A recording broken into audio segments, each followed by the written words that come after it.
Allah?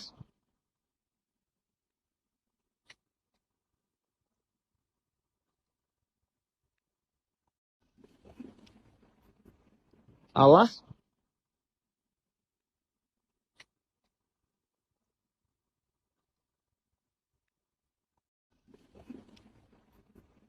Allah?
Hello guys, how are you? This is DOZgeek on section 51. Welcome again on the channel on YouTube. I hope that you're well, that you're fine, that everything is okay for you where you live in all the countries where we have subscribers on section 51. This is a new video, a new day with a new subject. Today, as you could read it in the title of the video, we are going to talk about Harvard's astrophysicist Avi Loeb, who did some research about some interstellar spaceship that he may have discovered in the deep ocean, the Pacific Ocean. So we are going to read some article about this incredible news. But first, I would like to say hello to the first people, to the first viewers who are here with me during this live stream on the chat. Hello Daniel, hello Vera, and all the other people who will come in the next minutes. Thank you for being here again during this new live stream. Thank you for following the channel. Thank you for your likes, for your sharings, and or your shares. Thank you, the new subscribers. Thank you for always following the channel and always supporting us, supporting our work in order to develop the channel Section 51 on YouTube. And you know that this is always very hard, very difficult to spread this news about UFOs, about UFO sightings on the social networks, on the official social networks like YouTube or Facebook, where you know that censorship is very present. So if you are ready, we are going to switch to the scene of this incredible article that I discovered today. So like this, okay, and let's go. Don't hesitate to ask questions or to say hello in the chat. This is always a pleasure to discuss with all of you, to exchange, to talk with you. So this is an incredible news today. Harvard astrophysicists search for UFO crash debris makes unique discovery.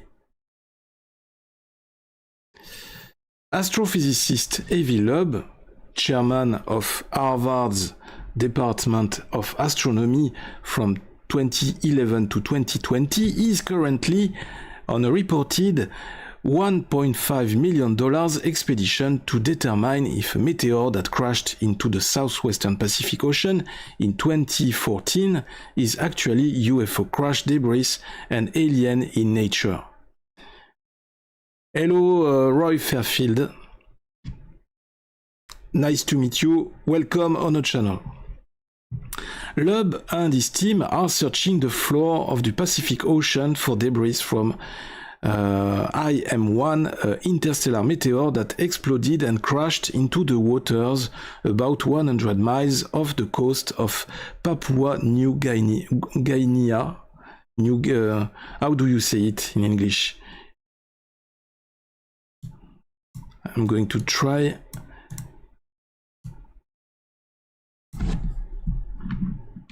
Like this.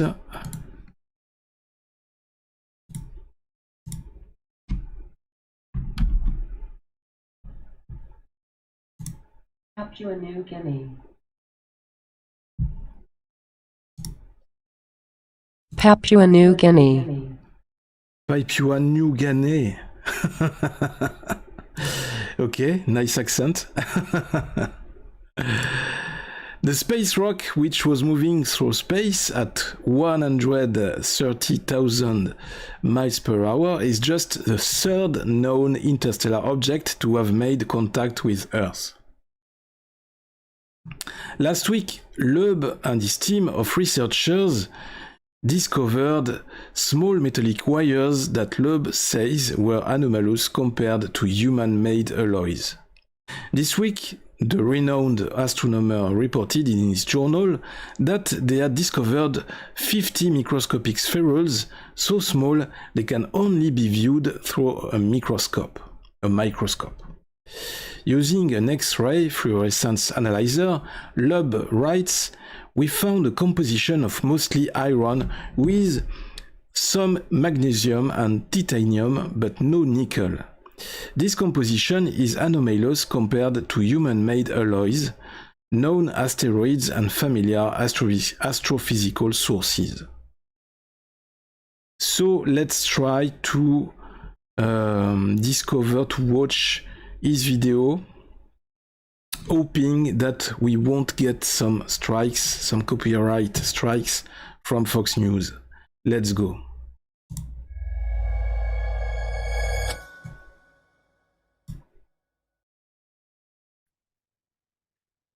My name is Avi Loeb. I'm a professor of science at Harvard University, and right now I'm in the Pacific Ocean, about 100 kilometers off Manus Island in Papua New Guinea, where I'm on a scientific expedition to retrieve the relics of the first recognized interstellar meteor.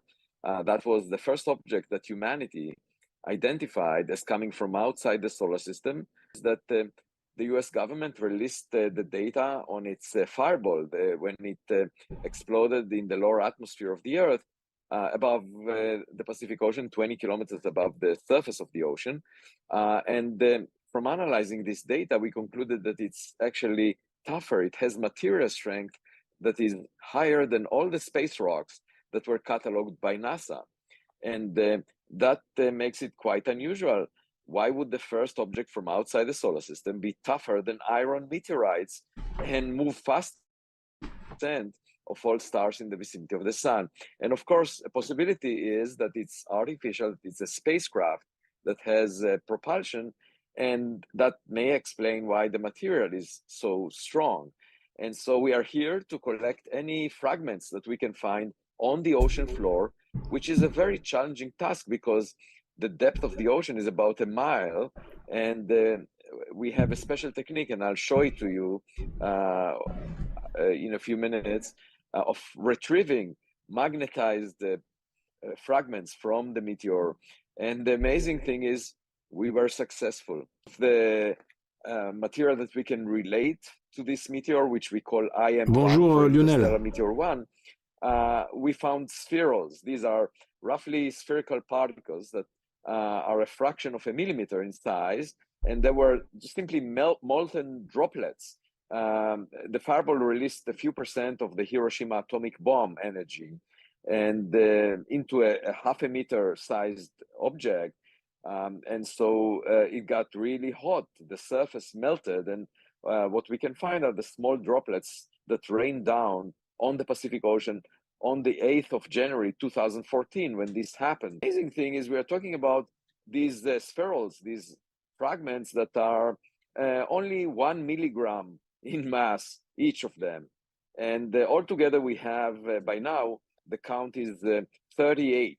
So we have 25 or so milligrams of those particles. And it's remarkable that we were able to retrieve them from the ocean floor because there is a huge body of water that we are surveying, roughly 10 kilometer in size region. And we are going deeper than a mile in some location. What we are using is a magnetic sled that I will show you, basically a sled full of magnets that we drag on the ocean floor and scoop the top of layer of the ocean and floor, and then we collect those fragments. We were able to retrieve them. And at first, it was a very challenging task. I was not sure whether we would be successful. The coordinator of the expedition, Rob McCallum, brought 6 some champagne bottles to the ship. And I asked him, why did you do that? And he said, I'm optimistic. And of course, it pays to be optimistic because life is sometimes a self-fulfilling prophecy. So spherules found in the ocean near Papua New Guinea. Donc des sphérules métalliques qui auraient été retrouvées dans l'océan Pacifique près de Papouasie-Nouvelle-Guinée pour les Français. This could be the first time humans put their hands on interstellar material, Loeb told Fox News. This has never been done before. We never received a package at our doorstep from a cosmic neighbor. Loeb says the microscopic spherules only appeared along the trajectory of the meteor's path. Finding more spherules will allow us to pinpoint the meteor path and potentially seek a large object that may represent its core at the end of the path, Loeb wrote. If such an object is retrieved, its structure could inform us of its technological purpose and design. Loeb added, we are now on our way back to IM1 crash site in an attempt to retrieve as many spherules as possible. With a large enough sample, we can obtain a gamma-ray spectrum that will characterize its radioactive elements and potentially date the sample. Constraining the travel time might allow us to identify the distance and direction of its source, star given its known velocity.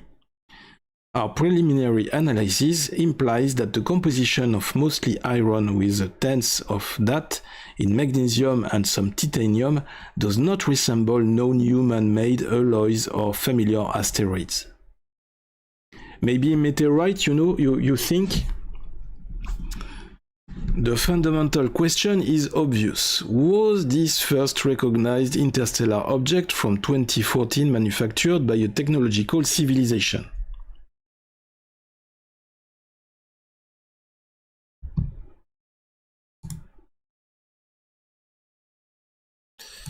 Okay.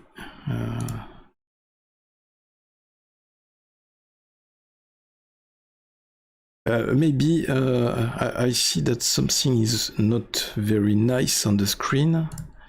Just give me a few minutes like this. Okay. That's better. Okay, nice.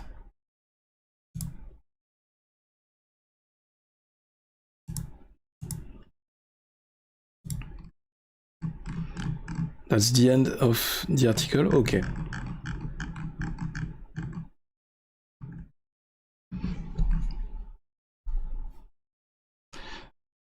Do you think that it could be a meteorite? Some interstellar object like Oumuamua that was spotted cruising in the space near Earth and that was very particular in its trajectory, in its behavior, and 1 year or 2 years ago it made a lot of people and a lot of researchers and ufologists talk about it. It created a lot of debates, a lot of discussion about its origin. Some thought that it could be an interstellar spaceship from an alien civilization, a distant alien civilization, disguised in some kind of meteor or meteorite. Or maybe some other people thought that or believed that it could be just a simple meteorite, but its shape, the shape of Oumuamua is very particular, very bizarre, and its shape is very similar to what could be a spaceship. In this case, in the case where Avi Loeb discovered these strange spherules, these strange metallic spherules in the deep ocean, it is very interesting to point that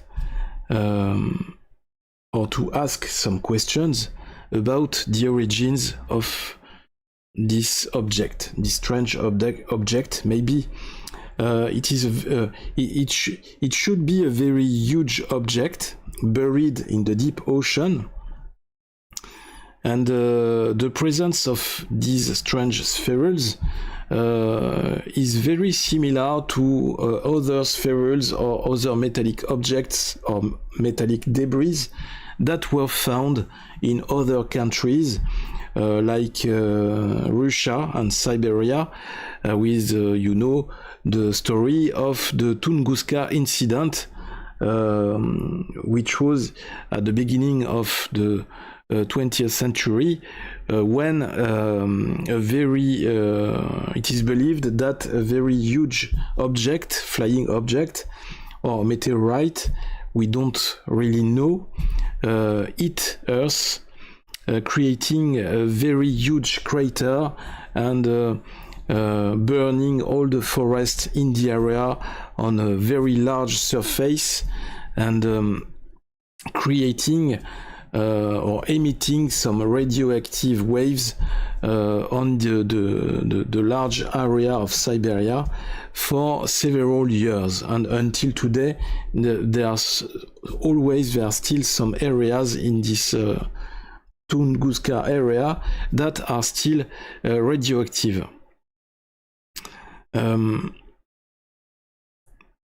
I would like to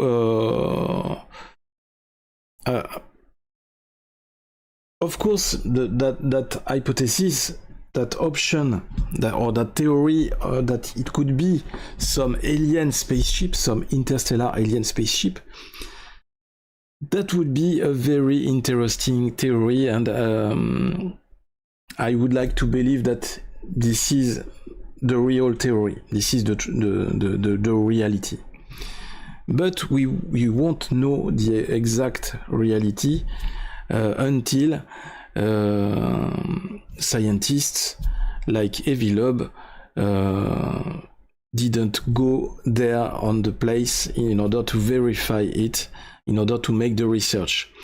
Let's hope that Avi Loeb and his crew, his team, won't have the same problem that the other researchers or explorers had last week with the Titan submarine while exploring the Titanic wreckage. I'm very curious. I can't wait to see the results when he has the first results, the first photos, the first pictures, and the first samples that he will be able to take on place in the Pacific Ocean. That would be great if it could be some alien spaceship, some ancient alien spaceship. Imagine if this was really a huge spaceship buried in the deep ocean, like in the movie The Thing, or other movies like Abyss, and imagine that the deep ocean could be the place for some alien species that are still here, hidden in the deep ocean, where we just we can't go for the moment because we are not technically ready. We don't have the material, the equipment. We still don't have the technology in order to explore all this deep ocean. So maybe some alien species are really hidden in the deep ocean. Maybe not, but maybe one day we will have the answer, as always, as I always say on this channel. There were some metallic pieces, small, embedded in some of the half-standing trees and at Tunguska. That's what I was saying, and that's right, Roy Fairfield. Thank you for your comment. And yes, of course, that would be great if it was some trace or some proof of some ancient alien civilization that one day came on Earth in order to visit our planet, or maybe our ancestors. But let's wait for the moment. Let's wait for the results of this research, of this expedition, and time will do the work, and maybe we will have some great news to announce on this channel. So, guys, thank you for watching. This was this news for today, this article for the today video. Thank you for watching. Thank you for liking, for subscribing to the channel. This was DOZgeek on section 51. I will be very happy to meet you again in a new video very soon. Meanwhile, I invite you to watch the next videos, the next UFO sightings that are coming every day on the channel. I hope that you will have a great time today or this evening and for the rest of the week. And take care of yourself, keep your eyes wide open, and of course, maybe the truth one day will come to the light concerning the subject of UFOs and maybe ancient aliens. Thank you for watching, guys. Bye bye. Thank you.